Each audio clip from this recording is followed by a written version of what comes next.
So, I'm going away next Monday. It's in 4 days. For 4 days' time, I'm going on holiday.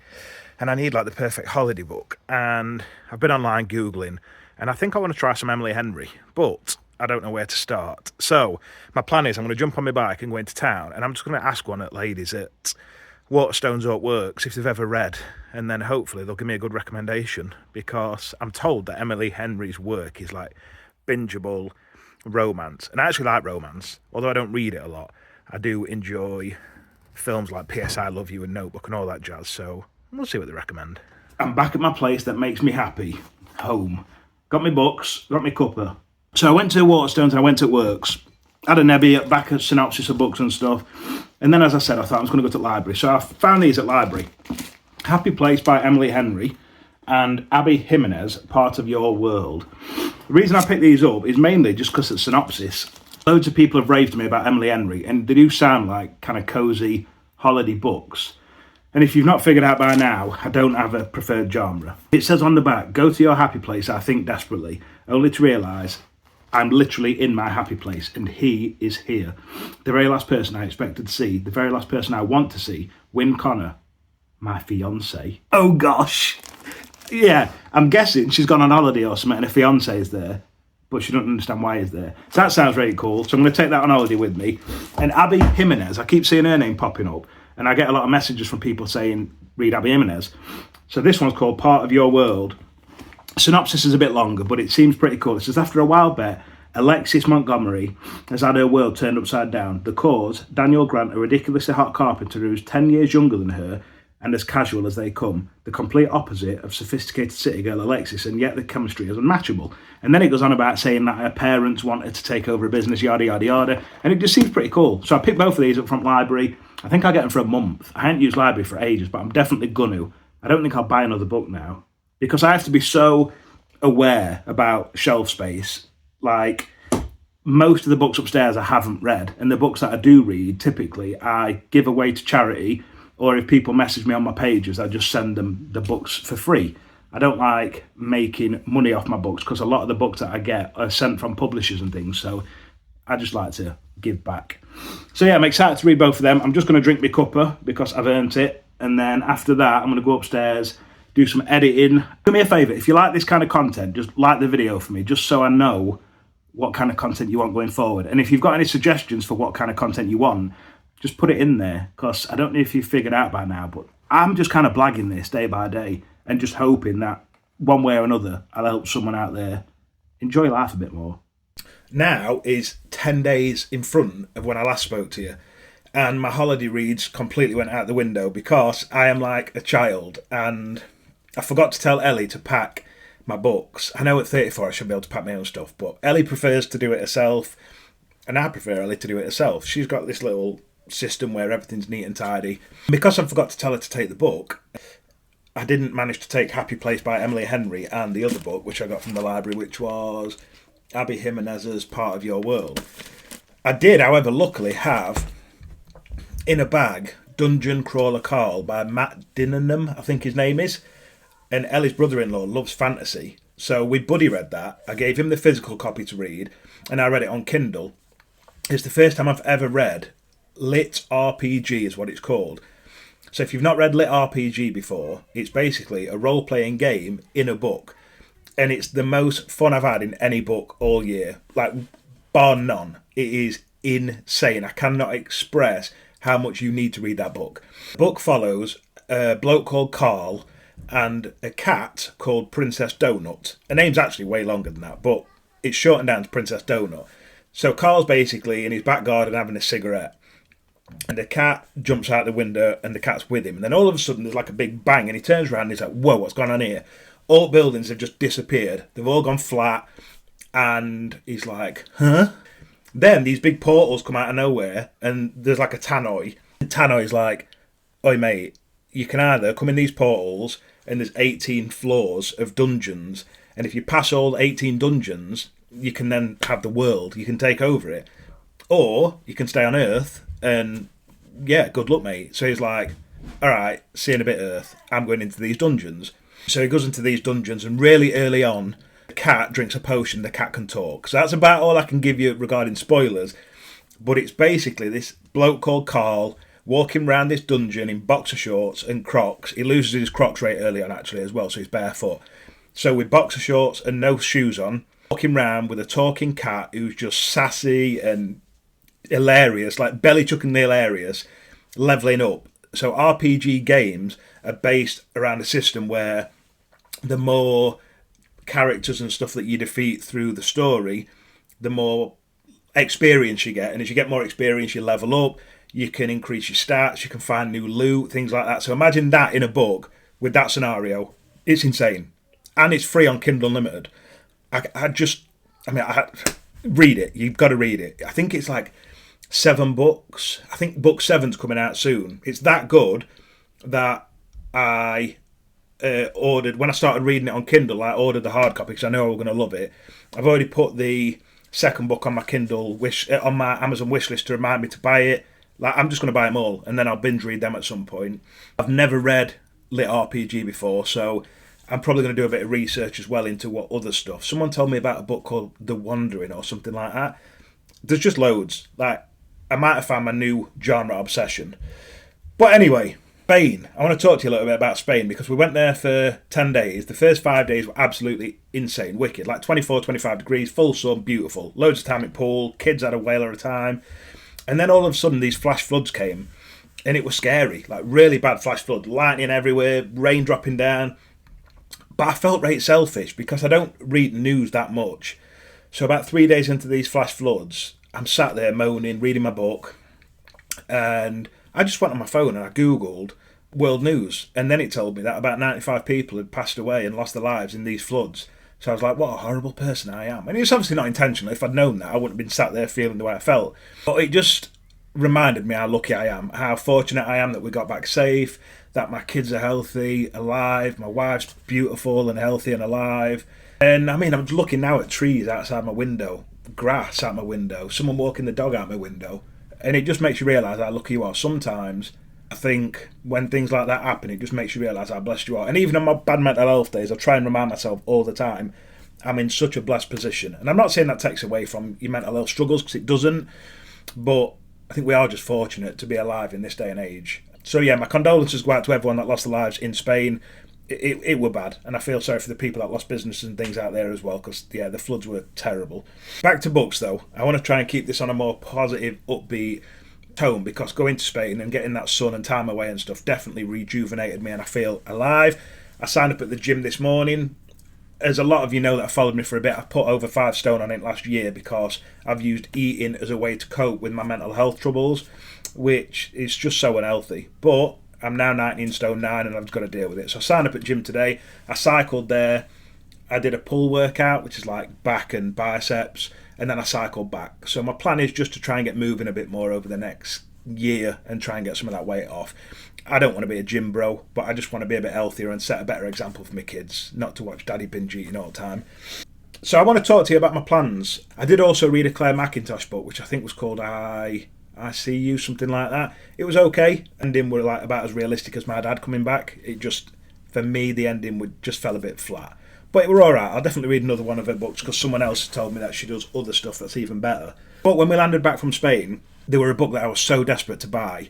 I don't know if it's been re-released because it's been picked up by a publishing house, but I read a book this year called A Sword of Kagan by M.L. Wang, and this book is absolutely unreal. I can't recommend it enough.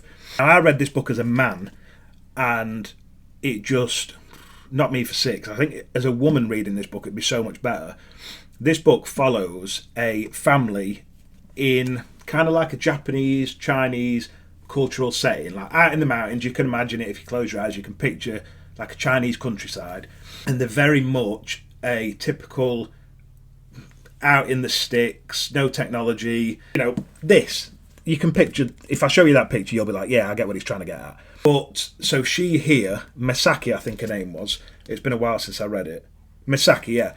She's the mum of the Matsuda family, and she's an ex-warrior. She used to be like completely kick-ass, and since she had children, she's been told, you're a mum now, that's what you do, you just do mother things, you look after the house, you look after your husband, you look after your family. And she's just like, inside she's like, I just want more than this. I don't just want to be a mum. Like, I want more. And stuff happens which leads to a lot of decisions that she has to make as a mother and a wife. It's so hard to not give spoilers, but this book will absolutely build you up, rip your heart out and pull you down and then build you back up again. It's just got all the emotions. It's just an unbelievable story of what it is to be a mum, a housewife, a wife in general. It was just magical. And after I finished this book, I thought, anything this author releases now, I'm reading. I tried to Google this author and I don't even know if it's a man or a woman because I can't find pictures of him or her anywhere. When I was Googling, there was another book that came up called Blood Over Brighthaven, which is this one. Now, the first book, Sword of Kagan, was independently published. This author released it themselves. I think this book was then independently published, but a publishing house has since picked it up because they realised how amazing this author is and have then re-released it, and it's now gone into main bookshops like Waterstones. So I went to Waterstones yesterday as soon as I landed and I was like, Ellie, before we go home, I got to go to Waterstones because the book's just come out. It came out yesterday in Waterstones. I need to go and pick it up. So I rang Waterstones. I was like, "Have you got any copies?" They said, "Yeah, we've got a few." So I said, "Can you hold me one back, please?" So I went into Waterstones and I picked this up. Now, this one is, again, I think it's a lot about empowering women. So it says, I don't know how to pronounce this, but it says, Siona, if you can see that, Siona. Siona has devoted every waking moment to the study of magic, fueled by a mad desire to achieve the impossible, to be the first woman ever admitted to the high magistracy of the University of Magics and Industry. When Siona finally passes the qualifying exam and becomes a high mage, she finds her challenges have just begun even. Her new colleagues are determined to make her feel unwelcome, and instead of a qualified lab assistant, they give her a janitor. What neither Siona nor her peers realise is that her taciturn, don't know what that word says, that her taciturn assistant was not always a janitor. 10 years ago, he was a nomadic hunter who lost his family on their perilous journey from the wild plains to the city.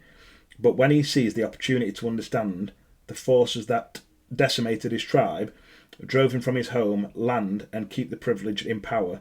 At first, mage and outsider of a fractious relationship, but working together, they uncover an ancient secret that could change the course of magic forever if it doesn't get them killed first. That sounds insane, and I felt like a child then reading out at school. I am not a quick reader, not even remotely. In my head, it flows a lot quicker, but reading out loud, yeah, you saw then, take me back to school. I used to hate that. Sat in school, they'd be like, Tyrone, can you read next chapter? And I'm like, yes, miss, no problem. When Mr. Bilbo Baggins of Bag End announced that he would shortly be celebrating, and then I've gone bright red at that point. Everyone's going, haha, Tyrone can't read. And I'm like, yeah, but I love it. Let me just love it. So, yeah, anyway. So I'm reading that this month. And now, while we're on the topic of what I'm reading this month, I wanted to go through some things I bought recently and plans I've got for this month. Because 10 days away from you lot and talking to my camera, like, I got a lot to say. So, I've just started reading Empire of the Vampire by J. Kristoff again. Because I actually tried reading this before, but my mental health were in like a really tricky spot and I just couldn't focus. There were a few themes in the book that I was just like, nah, it's just too dark and deep for me at the time. So I started reading that again this morning and I'm absolutely loving it so far. This book, if you've not read it, follows a half vampire. So his dad was a vampire, his mum is human. In a world that has been basically set into dark. The sun has gone, and they don't know why yet, but the sun has gone, and it's in constant darkness, which gives vampires the ability to roam free all the time, because the sun's not there to get them. He is what they call a silver skin, and he's part of a gang, we'll say, of half-breed vampires, so half human, half vampires, who go around trying to hunt full vampires before they can take over the world.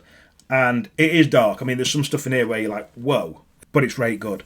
I've not read J. Kristoff before. I've got the Nevernight series up there somewhere, but there's like little footnotes in that, and I tried reading it before and I couldn't get into footnotes, so I will try it again at some point, because J. Kristoff's books sound like everything I would love in a book.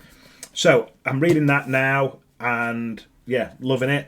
After I've read that, I think I'm going to jump into Jade City, which is part of the Green Bone Saga by Fonda Lee, because this is my book club choice over on Fable for this month. I've never read urban fantasy before, so I don't know what I'm going to think about this. Usually with fantasy, I like the thought of like mythical creatures and magic and stuff like that, so I don't know what to expect from an urban fantasy. I don't know if I'm going to get that. If you have read this and you think it's class, just tell me if you would. Because, yeah, I don't know. But I haven't seen a bad review yet, so it must be a good book. So I'll be reading that, and then the next one is Scythe, which is another trilogy, I believe. And this just sounds insane. So in the perfect world, the only way to die is to be gleaned by a professional scythe. When Citra and Rowan are chosen to be apprentice scythes, they know they've no option but to learn the art of killing, Kia. However, the terrifying responsibility of choosing their victims is just the start. Corruption is the order of the day, and Citra and Rowan need to stick together to fight it, when they're told that one of them will have to glean the other. How crazy does that sound? It's meant to be YA, which, if you don't know all your book genres and stuff, that's young adult. So, not necessarily aimed at adults, but I love me some YA books. I believe Hunger Games YA. Harry Potter, one of my favourite series of all times, is definitely YA.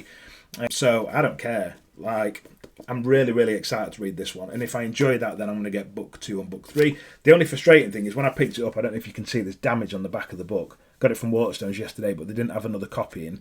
But the manager at Waterstones in Chesterfield was class, and he said to me, look, next time you come in, just remind me and I'll give you an extra stamp.